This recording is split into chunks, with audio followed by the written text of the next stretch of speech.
सोमदोन नों आंनि खामानि मोनसे मावनांगोन नों फै सोमदोन उदांफुरि रायजोआव फै सोमदोन माबार फै नोंखौ नेनानै दं आं माबार फै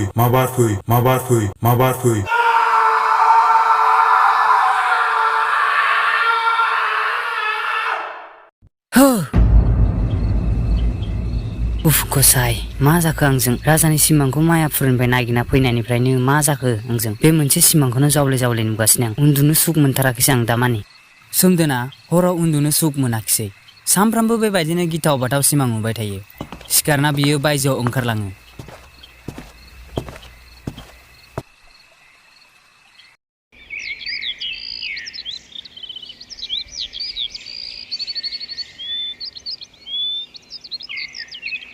अखानायै सोमदोना दै जिं थाबायलाङो आरो दैमा सेरनि दाबसे जायगायाव जिरायहैनानै सिफुं दामनो लायो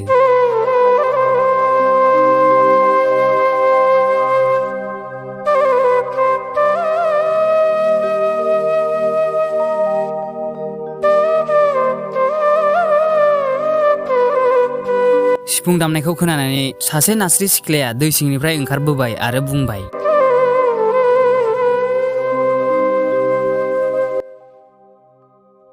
सोमदोन मा जाखो दिनै जोबोर दुखुआव थानाय बायदि नुथारदों नोंखौ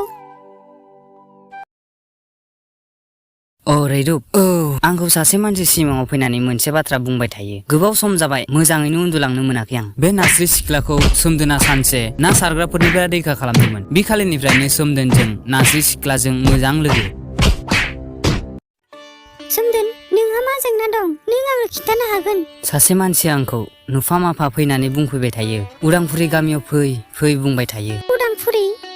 उदांफुरि बुंबाय थायो नाथाय बे जाय मानसिया बुङो आं बिनि मोखांखौ दिनैसिम मोजांनो नुवाखै नों सिनायो नामा बे उदांफुरि रायजोआ बबेयाव दं बांद्राय मोजांथ' मिथिया नाथाय बिनि बागै एसे खोनादोंमोन ओमफ्राय सोमदोन नों बिनि बागै मा सानखो सानदों बि बुंनाय मानसिखौ नागिरनोसै ओमफ्राय बिखौ हागौमानि मदद होनो बिखौ मदद होआब्ला आंहा जेबो लामा गैला आं बेबायदि सिमांखौ लानानै माबोरै थाबाय थाबावनो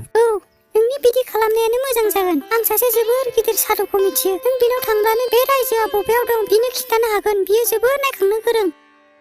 नास्रि सिख्लाया बिनो थंखौ खिन्थाना होनायसै आरो सोमदोना बै साधुखौ नागिरना थांनायसै गोजान लामा थाबायनायनि उनाव सोमदोना फांसे बिफां सिङाव फिसा देरा नुहुरबाय बियो देरा फारसे आगान सुरबाय आरो साधुखौ लोगो हमना बे उदांफुरि रायजोनि बागै सोंबाय फिसा आं बिनि बागै बारा बुंनो हानाय नङा नाथाय खोनानो मोनदों 200 बोसोर सिगां बे रायजोआ हरसेयावनो गासै गोमालांदों मा गोमालांदों अब्ला बे रायजोआ दिनै गैयानो गैया बे राजानि फिसाजो सासे दंमोन नाथाय बेबो बबेयावबा गोमाखो रावबो मिथिया बे रायजोआ हरसेयावनो गोमादों रावबो नागिरनो नाजायाखै नामा फिसा माबोरै नागिरनो जाय जायगायाव बे रायजोआ दंमोन बेयाव गोबां रोजा अरनबारि जाखांदों दाबो बे हाग्रानिफ्राय गोबां गिथाव सोदोब फैयोनो मानसिफ्रा खिन्थायो साधु बाबा नोंथाङा आंनो बिनि बागै माबाफोर आरो खिन्थानो हागोन नामा आंखौ निमाहा हो फिसा आं नोंनो बेनिफ्राय जेबो खिन्थानो हानाय नङा आं जेसेबां मिथियोमोन गासैबो खोन्थाजोब्बाय नोंथाङा आंनो बे उदांफुरि एबा बै हाग्रानि थंखौ खिन्थानो हागोन ना आंनि खोथाखौ मानि फिसा नों बेयाव थाङैयानो गाहाम जा बै जायगायाव जोबोर गिख्रंथाव जाय बे हाग्रायाव थांदों दिनैसिम गिदिंना फैयाखै बाबा आंनो खिन्थालाय आं नायनो लुबैदों बै जायगाखौ माबायदि साधु बाबाया बिनो थंखौ खिन्थाना होनायसै अब्ला सोमदोना बि हाग्रा फारसे आगान सुरनायसै बियो थाबाय जोबोर मेंबाय बियो दाबसे जायगायाव जिरायना लाबाय बे रायजोआ 200 बोसोर सिगांनो गोमालांबाय नाथाय बे मानसिया सिमाङाव फैनानै आंखौ मानो उदांफुरियाव फै बुंबाय थायो जेबो हमना मोनाखिसै आं आंनि बे हान्थिनाया नंखाय नङाथ' नङा बियो नंखाय जानो हाया बिनि फिननायखौ आं बे हाग्रायाव थांब्लासो मिथिगोन जेरैखिजाया आं बेनि आन्दोआव मा जानानै दं गासैबो बुफ्रुमनानै नायनांगोन सोमदोना बिदि बुंनानै दसे गोलांना थाबाय दसे गोबाव उनाव बियो सिखारना हाग्रा फारसे दावबायबाय गोजान थाबायना बियो हाग्रा खाथियाव मोनहैबाय जेराव उदांफुरि रायजोआ दंमोन बियो नुबाय जोबोर गिख्रंथाव हाग्रा सिङाव मा दं जेबो नुहुरा जोबोर खोमसि सोमदोना जेबो सानालासिनो हाग्रा सिङाव हाबलांबाय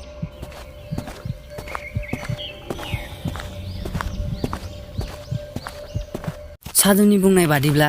बेयावनो दंमोन आरो उदांपुरि रायजोआ नाथाय बिनिफ्राय बबाव गोमानो मोनखो गोमोथाव बाथ्रा बे हाग्राया गावनो गाव गिख्रंथाव साननि सोराङानो हाबफैया मुलुगाव बेबायदिबो जायगा दं दिनैसो नुफेरबाय आङो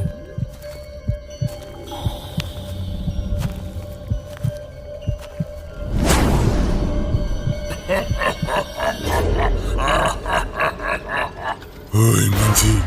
मा लांनो फैदों नों बेयाव दानियाथ' नोंथ' आंजों जाजासिगोन नै जालायबाय माबा बेबादियाव मानो रायखसल' ओंखारोब्रा र' एसे हेभि डायलग होनांगोन ओइ रायखस आंखौ सिनायाखै नों बे मानसिखौ सिनायासै बे मानसिया नों बायदि साबा बुथारखांबाय दिनै नोंनि फाल आं बेयाव नोंखौसो नागिरना फैखादों आं बायदि बे मुलुगाव खालि सासेल' दं बुङोब्ला आं सिंगेल पिस नै नोंखौ खालामनोसै आं आनलिमिटेड पिस या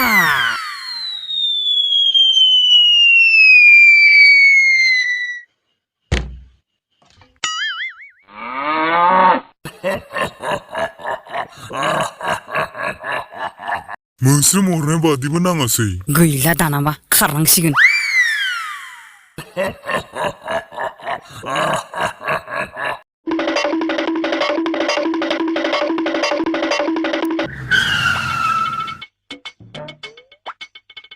आया बे मानसिया बबाव थांखो नुस्लाबासै आं जोबोर खारनो हामारोलै बियो आंना बेदर जायै जायै उदैया देरबाय फुं फुङाव सानफ्रामबो एक्सारसाइज खालामनांसिगोन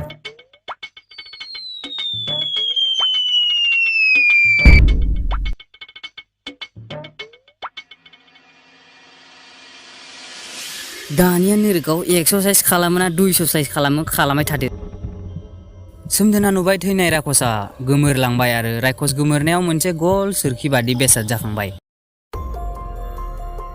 सोमदोना बिखौ थिखांना जलंगायाव सोनानै लाबाय आरो अरननि आरो गेजेराव हाबलांबाय अब्ला बियो नुहुरबाय दन्दर मोनसे आरो दन्दराव जोबोद गिदिर दरजा नांनानै दंमोन सोमदोना दरजाखौ माबोरै खेवनो सानना मोनाखिसै अब्ला बियो खनायाव मोनसे सोरखि नुहुरबाय अब्ला बियो दहाय गाव जलंगायाव सोनाय सोरखिखौ दिहुनना दरजानि सोरखियाव फिथाबना होबाय आरो दरजाया ब्लां खेवबाय बियो हाबलांबाय सिङाव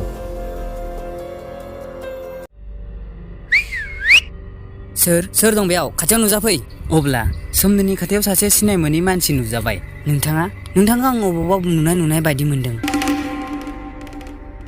औ सोमदोन नों आंखौ नुदों नोंनि सिमाङाव आंनो नोंखौ उदांपुरियाव फै लिंहरदों औ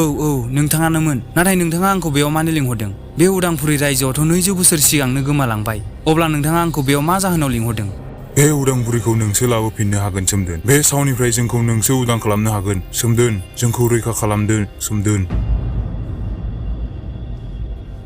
मा आं माबोरै हागोन आंनावथ' जेबो रोंगौथि गैया सोमदोन नोंनाव दं गोहो बोलो सोलो बिनिखायनो आं नोंखौ सायख'दों नोंथाङा सोर आं जाबाय बे उदांपुरि रायजोनि राजा गवर्धर आंनि दायनि थाखायनो बे रायजोआव बेबादि जालांबाय बिनिखायनो सोमदोन नों जोंखौ रैखा खालाम नोंथाङानो राजा गवर्धर बे उदांपुरिया नोंथांनिसो रायजो गोदो उन्दैयाव गवर्धर राजानि बागै खोनादोंमोन नोंथाङा बेबादि माबोरै जाखो खिन्थानो हागोन ना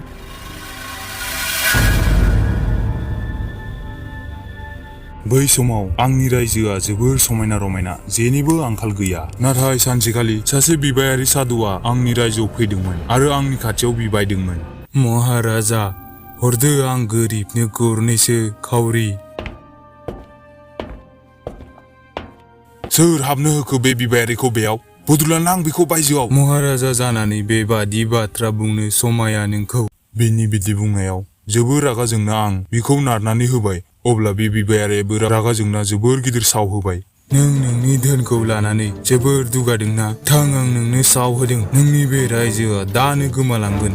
गोथौ सानथ' हायै गोथौ हाखराव हाबलांगोन आरो माब्लाबाबो बे रायजोआ जाखांफिननाय नङा बिदि बुंनाय लोगो लोगो आंनि रायजोआ हाखर सिङाव हाबलांनो हमो अब्ला आं बिबायारिनाव हान्थु खेरायनानै माहा बिनायाव रायजो मोनफिननो हानाय लामाखौ बुङो जे जाय बै गुदुं सिङाव थानाय आंनि मुखौ गाननानै जाय उदांपुरिनि बागै मोजां बुंगोन बेनो जागोन बेनिखायनो सोमदोन जों नोंखौ सायख'दों अन्नानै जोंखौ रैखा खालामदो सोमदोन जोंखौ उदां खालामदो बाथ्रायाथ' जोबोर गाज्रि जाबाय आरो नोंथांनि फिसाजो सासे दंमोन होनदों दा बियो बबेयाव दं फिसा बायजोआव ओंखारबो अब्ला सोमदोना नुबाय नास्रि सिख्ला जाय गावनि लोगो बियो नुनानै गोमोबाय रैरुब नों बेयाव माबोरै आंखौ निमाहा हो सोमदोन आं नोंनो खिन्थायाखै आंनो बे गोमानाय रायजोनि राजखुंग्रि बाथ्राया बिदिसो नाथाय नों आंनो बिनि बागै सिगांनो खिन्थाब्ला आं नोंनि सिगांनो मदद खालामगौमोन बिनि बागै बायजोआव खिन्थानो मोना बे दन्दर सिङावनो खिन्थानो मोनो बिनिखायनो जेरैखि जाया नोंखौ बेयाव लाबोनो नाजादों सोमदोन आंनो नोंनि बाथ्राखौ आफानो खिन्थादों जेब्ला नों आंखौ ना हमग्रानिफ्राय रैखा खालामदोंमोन सोमदोन नों जोंनि मदद खालामगोन ना जोंखौ रैखा खालामगोन ना सोमदोना जोबोर सानो आरो दसे साननायनि उनाव हर सिङाव थांना राजानि मुहुरखौ लायनो थांनो थियारि लायो दिरुं खानानै हाबलाङो बिसोरनि मोनसेल' आसा सोमदोना हाबलांबाय थायो नाथाय हरखाब दिरुङा जनानै होयो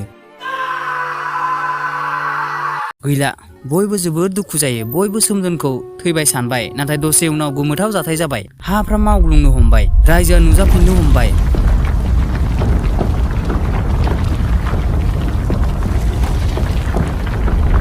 सोमदोना थैयाखै बियो मुकुटखौ गाननानै दं आरो रायजोजों लोगोसे बिबो नुजाफाबाय रैरुबाबो गावनि आवगोल महराव फैफिनबाय